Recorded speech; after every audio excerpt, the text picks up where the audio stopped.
بسم اللہ الرحمن الرحیم۔ السلام علیکم دوستو آج ہم لائے ہیں ایک ایسی بہادر خاتون کی کہانی جنہوں نے تاریخ اسلام میں پہلا خون دیا۔ نہ وہ مرد تھیں، نہ وہ سردار تھیں، نہ کسی قبیلے کی رئیسہ، بلکہ ایک کمزور بے بس غلام عورت، لیکن اللہ کی نظر میں وہ اتنی عظیم تھیں کہ ان کی شہادت کو قیامت تک کے لیے پہلا خون شہادت قرار دیا گیا۔ آئیے جانتے ہیں حضرت سمیہ بنت خیاط رضی اللہ تعالیٰ عنہا کی ایمان، صبر اور قربانی سے بھرپور زندگی کی وہ داستان جو ہر مسلمان کے دل کو جھنجھوڑ دینے والی ہے۔ حضرت سمیہ رضی اللہ تعالیٰ عنہا کا پس منظر۔ حضرت سمیہ رضی اللہ تعالیٰ عنہا مکہ مکرمہ میں ایک غلام خاتون تھی جو قبیلہ بنو مخزوم سے تعلق رکھتی تھی۔ آپ کا شوہر حضرت یاسر بن عامر رضی اللہ تعالیٰ عنہ بھی غلام تھے، اور یہی دونوں میاں بیوی اپنے بیٹے حضرت عمار بن یاسر رضی اللہ تعالیٰ عنہ کے ساتھ اسلام قبول کرنے والوں میں شامل ہوئے۔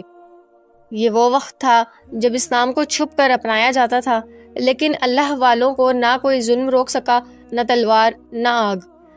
ان تینوں نے رسول اللہ صلی اللہ علیہ وآلہ وسلم پر ایمان لایا، اور پھر دنیا نے دیکھا کہ کیسے ایمان کی یہ کمزور سی نظر آنے والی جوڑی صبر کا پہاڑ بن گئی۔ مکہ کے ظالموں کا ظلم اور ابو جہل کا وحشی پن۔ قریش کو اس بات پر سخت غصہ تھا کہ غلام اور کمزور لوگ بھی محمد صلی اللہ علیہ وآلہ وسلم کے دین کو ماننے لگے ہیں۔ یہی وجہ تھی کہ حضرت سمیہ، یاسر اور عمار رضی اللہ تعالیٰ عنہم کو روزانہ کھلے میدان میں لایا جاتا، ان کے جسموں کو دھوپ میں داغا جاتا، گرم ریت پر بے لباس لٹایا جاتا اور پتھروں سے مارا جاتا۔ ان مظلوموں پر سب سے زیادہ ظلم ابو جہل کرتا تھا۔ ابو جہل کو تکبر تھا کہ وہ سردار ہے، قبیلہ مخزوم کا رئیس ہے۔ وہ بار بار حضرت سمیہ رضی اللہ تعالیٰ عنہ سے کہتا، لات و عزا کو سجدہ کرو، محمد صلی اللہ علیہ وسلم کا انکار کرو۔ لیکن وہ بہادر عورت اکیلی کھڑی رہی اور کہا، میرا رب صرف اللہ ہے اور محمد صلی اللہ علیہ وسلم اس کے رسول ہیں۔ رسول اللہ صلی اللہ علیہ وسلم کی تسلی۔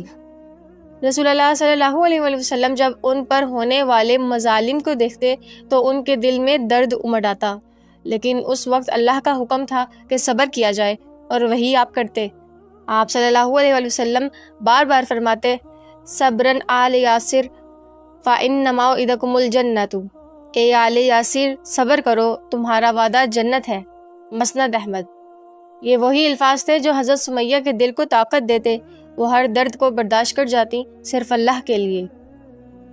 شہادت کا لمحہ، ابو جہل کی درندگی۔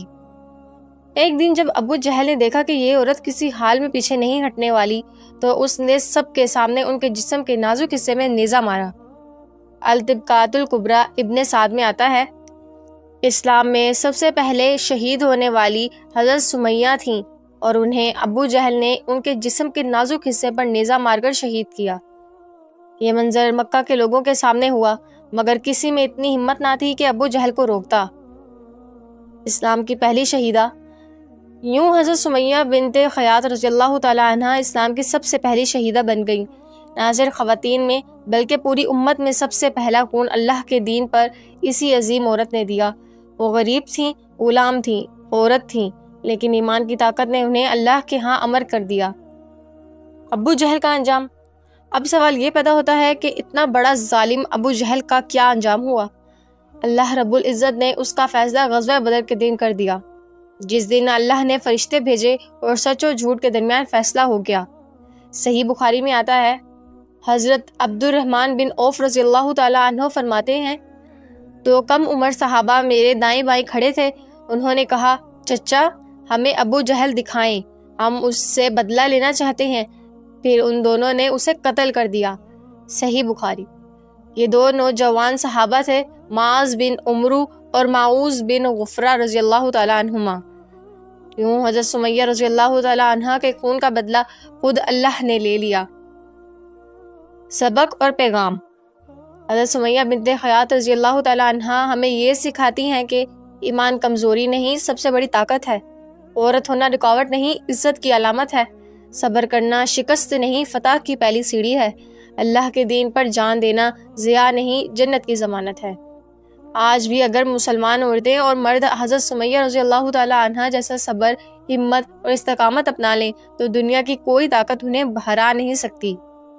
اپنے بچوں، بہنوں اور بہادروں کو حضرت سمیہ رضی اللہ تعالیٰ عنہ کی قربانی سنائیں تاکہ ہمارے دل بھی ایمان سے روشن ہو جائیں۔